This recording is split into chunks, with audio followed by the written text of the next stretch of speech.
Oi, eu sou a Natane, bem-vindos ao canal. E no vídeo de hoje eu vou falar sobre este livrinho aqui, Úrsula, da Serena Valentino, a história da bruxa da pequena sereia.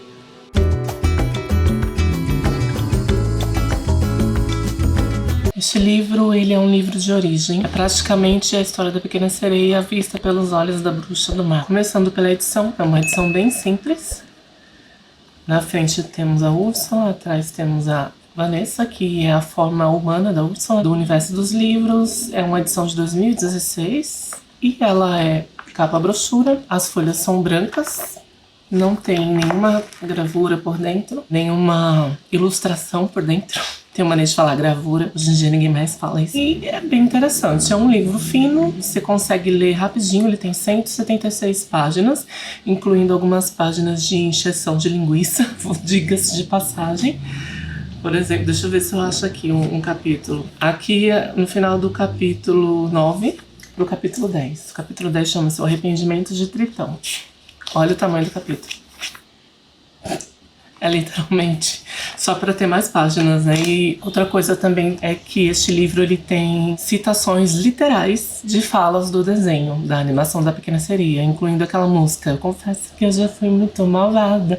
Tem a letra todinha aqui dessa parte, quando Ariel faz um pacto com a bruxa, né? Troca a voz pelas pernas. É basicamente isso. O livro começa contando a história da Úrsula quando ela era criança. Ela foi criada por humanos, por um humano, na verdade, numa vila, e ela não sabia quem ela era. Ela foi crescendo e desenvolvendo alguns poderes e assustando as pessoas da vila, e isso fez com que ela fosse perseguida. Ela sentia um ímpeto muito grande de se jogar nas águas dos mares. É como se o mar chamasse ela. Literalmente o mar chamava ela. Em determinado momento ela pulou e lá ela se transformou na forma dela, aquela forma icônica de polvo. Ela descobriu o que realmente ela era. Algumas pessoas viram na cidade e aí acabou tendo uma perseguição, uma caça à bruxa. E o pai dela, que foi quem criou ela, fez de tudo para protegê-la e acabou sendo despedaçado pelas pessoas da vila, e isso encheu ela de fúria de uma forma que ela explodiu em ira, destruiu completamente, devastou a cidade, as pessoas. E aí nesse momento aparece quem nas margens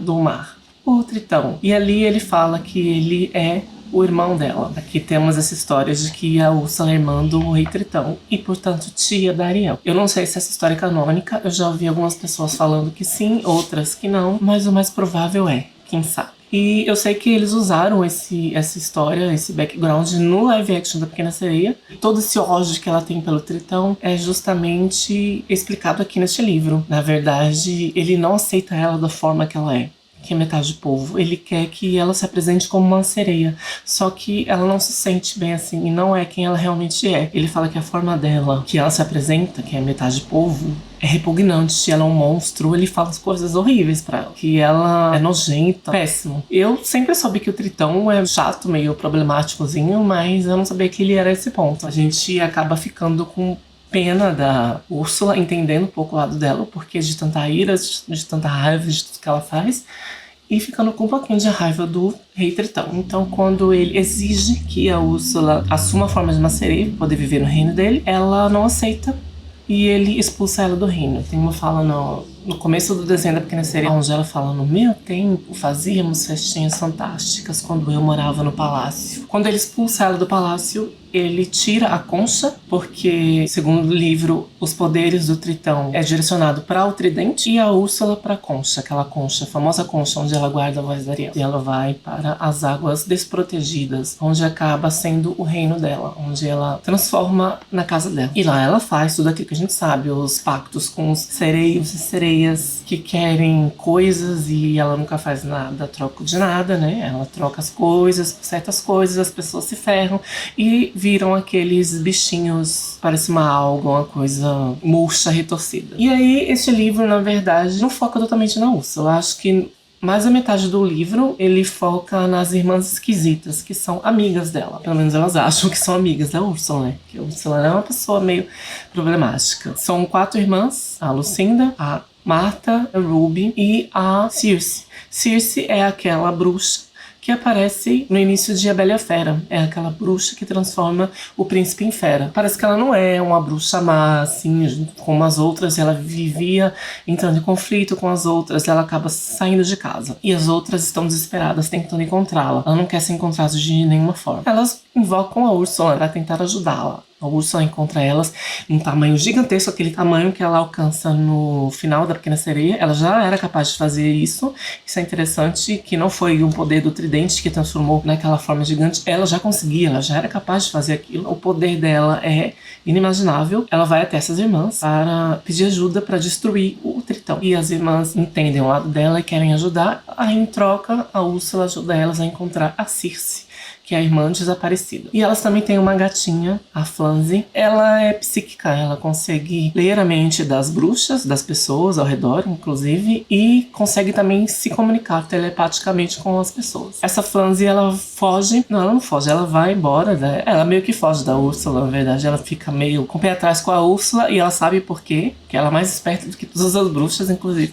Ela vai para um outro reino, o reino Morningstar. Como eu falei, mais da metade do livro é focado nas irmãs esquisitas em busca da irmã Circe e esse reino Morningstar e a princesa Tulipa, que é uma princesa que eu nunca ouvi falar. Essa princesa Tulipa, ela foi a primeira prisioneira da Fera, antes da Bela. E ela se apaixonou perdidamente por ele, ou não sei se foi antes dele ser transformado, não fica claro isso daí. O que é interessante nesse livro é que ele abrange todo o universo dos contos de fadas. Ele cita Branca de Neve, cita Rainha Má, cita Malévola. É bem legal isso aí, você vê que os reinos estão interligados, meio como em Once Upon a Time. Ela tentou se jogar do penhasco e ela foi salva pela Úrsula, que ajudou ela a superar essa desilusão amorosa com o príncipe fera, que eu não lembro o nome dele no momento, e ela tira toda a beleza da Tulipa e a voz dela também. Só que aí a Circe depois devolve a beleza e a voz para a Tulipa, e a Tulipa não queria, porque todos os príncipes, os mais arrogantes, os piores possíveis, também alguns legais, se interessam por ela e querem casar com ela. E depois que eles descobrem que a beleza dela voltou,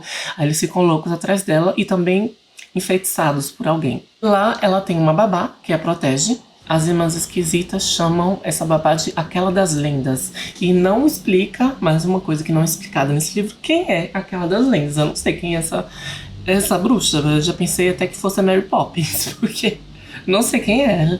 Sei que ela é super poderosa também e ela não é uma bruxa má. E ela se junta com as irmãs esquisitas, que são invocadas pela Flanze e a gata, para que tudo seja esclarecido, aonde a Circe está. Porque essa babá, aquela das lendas, acaba descobrindo o que foi que aconteceu com a Circe. Por que elas não conseguem contato com ela? Porque elas tentam através daquele espelho, o espelho que a fera usa, e não conseguem. Elas acham que ela que não quer entrar em contato com elas, mas na realidade é um outro motivo por trás disso. E este livro, ele conta também a história da Pequena Sereia, fala da Ariel e tudo que acontece assim, pela perspectiva da bruxa. A gente descobre o que estava acontecendo em outros lugares, com a Úrsula, com outros personagens, enquanto a história da Ariel estava se desenvolvendo. E na verdade a gente vê que teve interferência também das irmãs esquisitas, não foi só a Úrsula que fez tudo aquilo. Aquele final onde a Úrsula fica gigantesca e acontece tudo aquilo, o Eric acaba matando ela, né? Também teve a intervenção das irmãs esquisitas. Neste momento, depois que elas descobrem o que realmente aconteceu com a Circe e que a Úrsula estava por trás disso, elas se revoltam completamente. Elas foram traídas pela Úrsula, descobrem que foram traídas pela Úrsula. Elas se juntam junto com essa babá para poder destruir a Úrsula, porque é a única maneira, né? A Úrsula, ela fica fora de si, descontrolada, de uma forma que nem ela mesma consegue controlar o próprio poder dela quando ela fica gigantesca naquela cena final da Pequena Sereia. E as irmãs, elas fazem um feitiço, todas elas em uníssono, e elas inclusive invocam outras bruxas de outros reinos para que o Eric possa destruir a Úrsula, e assim acontece. Assim que a Úrsula morre, todas as pessoas que foram enfeitiçadas, elas voltam a ser quem elas eram, né? O jardim das almas perdidas. Quando a Circe, ela toca na concha da Úrsula, ela vê tudo que aconteceu, tudo que a Úrsula sentiu, e é bem triste assim a forma como é descrita. A Úrsula naqueles momentos finais já nem estava mais viva, na realidade. Ela mesma acha que ela mereceu aquele destino, e é muito triste, assim, sabe? O Tritão, ele só se arrepende depois que acontece tudo, assim. Ele poderia ter evitado muitas coisas se ele tivesse aceitado a irmã dele do jeito que ela era, simplesmente, e não tivesse abandonado, né? Assim, a Úrsula, ela não sabe o que os pais dela pensavam sobre isso, se eles sabiam que ela existia, Claro que ela existia sim, mas que ela estava viva, que ela estava sendo criada por um humano. E o porquê dela ter sido abandonada. Se foi ideia dos pais ou se foi o próprio Tritão que fez isso. Porque o Tritão sabia que ela existia, sabia onde ela estava, mas nunca ajudou ela em nada, nunca interferiu em nada. A forma humana dela é a Vanessa, né? Ela vivia como a Vanessa até que os poderes dela explodiu de tal forma que nem ela mesma pôde controlar. É um livro bem legal. O ponto negativo que eu achei, o final ele fica em aberto. Certas coisas não tem explicação.